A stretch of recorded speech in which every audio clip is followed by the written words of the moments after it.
दोस्तों, इस समय हाल ही में कई देशों के बीच आपस में तनाव की स्थितियां बढ़ने से वैश्विक लेवल पर उथल पुथल देखने को मिल रही। लेकिन इसी बीच कुछ ऐसी खबरें आ रही हैं जो किसी तीसरे देश को चौंकाए। तो भारत से जुड़ी कुछ ऐसी खबरें भी आ रही हैं जो कि सुपर पावर जैसे देशों को हैरान कर। और इसी बीच ऐसा क्या हुआ जिससे यूरोपियन यूनियन की वह 27 देश भारत के चरणों में लिपट पड़े जो कभी भारत का मुंह देखना भी पसंद नहीं करते। और आखिरकार भारत ने अमेरिका को चकमा देकर ऐसा क्या कर दिया कि ईरान भारत को शुक्रिया करता फिरा। यही नहीं बल्कि भारत ने किस जगह पर नया तेल भंडार हाल ही में खोज निकाला और अमेरिका के द्वारा पिछले 200 सालों में चली गई किस चाल का खुलासा हो गया। और इसके अलावा भी काफ़ी सारी इंपॉर्टेंट अपडेट्स निकलकर सामने आ रही जो आपको मेन स्ट्रीम न्यूज चैनल पर भी देखने को नहीं मिली। पूरी डेवलपमेंट क्या है इस वीडियो में समझते। नमस्कार दोस्तों, मैं राधेश्याम और आप देख रहे हैं KSR न्यूज 24। सबसे पहले बात करते हैं यूरोपियन यूनियन के 27 देश की जिनके साथ हाल ही में भारत का FTA यानी कि फ्री ट्रेड एग्रीमेंट होने वाला है। और अगर ये एग्रीमेंट हो जाता है तो भारत को यूरोपियन यूनियन के 27 अमीर देशों के मार्केट का ड्यूटी फ्री एक्सेस मिल जाएगा।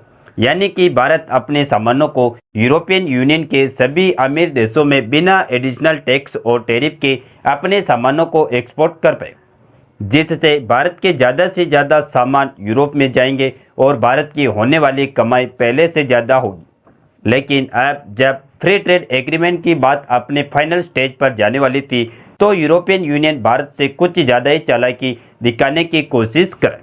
दरअसल EU ने अपने GSP यानी जनरलाइज्ड सिस्टम ऑफ प्रेफरेंसेस के नियमों के बदलाव का ऐलान कर दिया। बात से देखने पर यह बदलाव मामूली लगते, लेकिन टाइमिंग ऐसी चुनी गई कि सीधा दबाव भारत पर पड़े। सवाल यह है कि क्या FTA से पहले EU भारत की बार्गेनिंग पावर कमजोर करना चाहता है। रेफरेंस के लिए आप इस आर्टिकल को देख लीजिए जिसमें भारत के लिए इसे यूरोपियन यूनियन का एक झटका माना जाए। यूरोपीय यूनियन का कहना है कि नए नियमों से भारत के सिर्फ 2.66% निर्यात पर असर पड़ेगा, लेकिन असली खेल या आंकड़ों से ज़्यादा रणनीति का। यह बदलाव जनवरी 2026 से लागू, यानी ठीक उसी वक्त जब भारतीय UFTA पर आखिरी मोहर लगने की उम्मीद है। EU यह संदेश देना चाहता है कि अगर समझौता उसकी शर्तों पर नहीं हुआ तो भारत को GSP जैसे व्यापारिक लाभों के लिए तरसना पड़ सकता है। दिलचस्प बात यह है कि EU ने कृषि उत्पादों को GSP से बाहर नहीं किया ताकि राजनीति विरोध कम रहे, लेकिन गैर कृषि सेक्टर में खासकर लेदर, फुटवेयर और मैन्युफैक्चरिंग प्रोडक्ट्स के लिए नियमों में सख्ती कर दी गई। यह वह सेक्टर हैं जहां भारत यूरोप में सस्ते और प्रतिस्पर्धा निर्यात के दम पर मजबूत स्थिति में, यानी EU सीधे भारत की ताकत वाले इलाकों को टारगेट कर रहा है। अब बड़ा सवाल यह है कि क्या भारत इस झटके से डरेगा। तो इसके लिए आपको बता दें कि संकेत साफ है कि भारत इस दबाव की राजनीति को समझ रहा है। भारत पहले ही साफ कर चुका है कि FTA होगा, लेकिन बराबरी की शर्तों पर, न कि धमकी के माहौल। GSP का इस्तेमाल एक टूल की तरह करना EU की मजबूरी दिक्कत ताकत नहीं। आने वाले दिनों में यह देखना दिलचस्प होगा कि क्या यूरोप वाकई दोस्ती निभाएगा या फिर FTA से पहले पानी फेरने की कोशिश करता रहे। फिलहाल कुछ भी हो, लेकिन ज़्यादा लाभ तो भारत ही कमाए, क्योंकि भारत को यूरोप के 27 अमीर देशों की मार्केट का एक्सेस मिलेगा। लेकिन इन सभी 27 देशों को केवल भारत जैसे एक देश का ही। अब दूसरी सबसे बड़ी अपडेट की बात करें तो वह भारत ईरान रिश्तों में एक बड़ा कदम बनकर उभरी। दरअसल संयुक्त राष्ट्र के मानवाधिकार कोषा यानी UNHRC में एक प्रस्ताव रखा गया था कि जो ईरान में जारी सरकारी दमन और विरोध प्रदर्शनों पर कड़ी आलोचना करता था। इस प्रस्ताव को वैश्विक स्तर पर समर्थन, लेकिन भारत समेत 6 देशों ने इसके खिलाफ वोट देकर एक अलग रुख दिखाया। भारत का यह कदम सिर्फ वोटिंग तक सीमित नहीं रहा। ईरान ने खुले तौर पर भारत को धन्यवाद कहा और इस कूटनीतिक समर्थन को दोनों देशों के बीच रणनीतिक साझेदारी का प्रतीक बताया।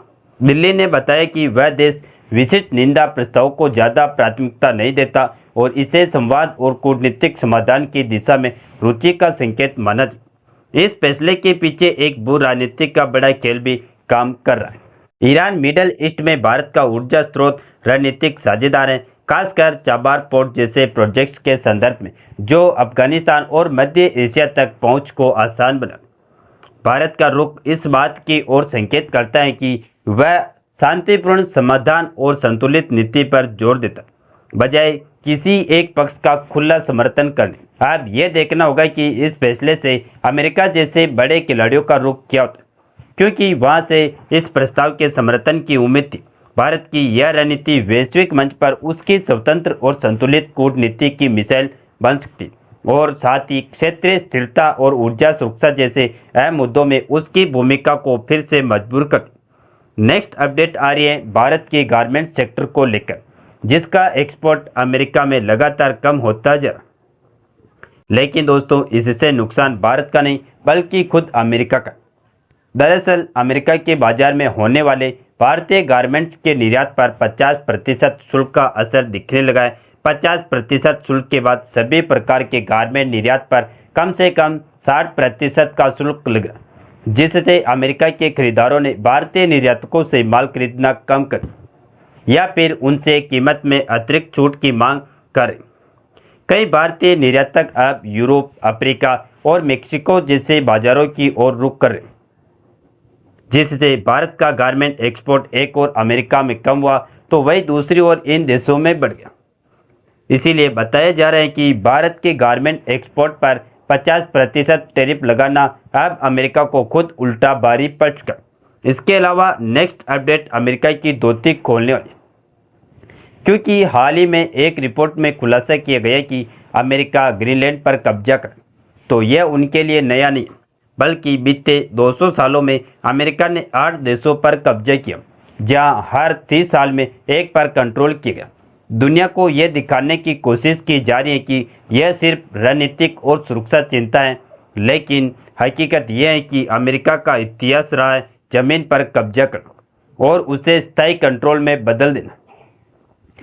ग्रीनलैंड की कहानी अचानक शुरू नहीं हुई, बल्कि यह उसी पुरानी नीति का अगला चैप्टर है। अगर पिछले 200 सालों का रिकॉर्ड उठाकर देखा जाए तो तस्वीर और भी डरावनी बन जाए।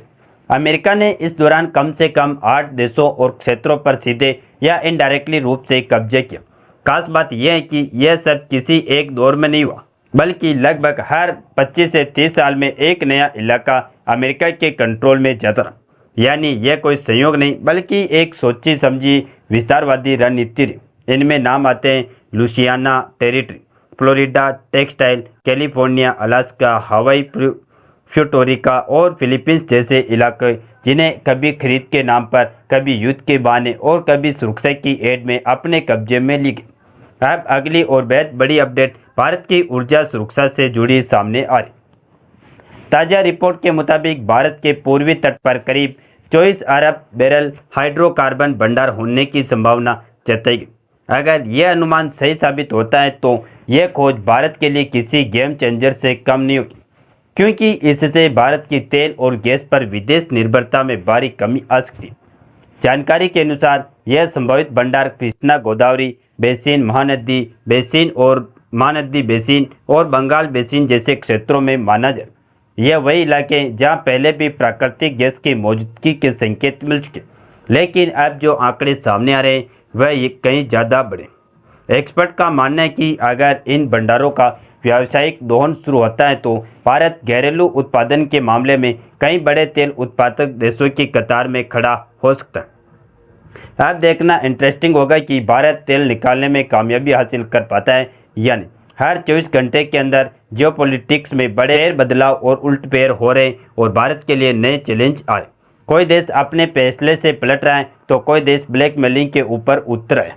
सभी देश एक दूसरे को नीचे लगाने की कोशिश कर रहे हैं। इन सब के बीच हमारा भारत किसी भी देश से पीछे न रह जाए, इसके लिए मोदी सरकार लगातार कोशिशें कर रही है। बाकी आपकी इस पर क्या राय हमें कमेंट बॉक्स में जरूर, और इस वीडियो को एक लाइक करके अपने मित्रों तक शेयर जरूर करें ताकि उन्हें भी जानकारी मिल सके।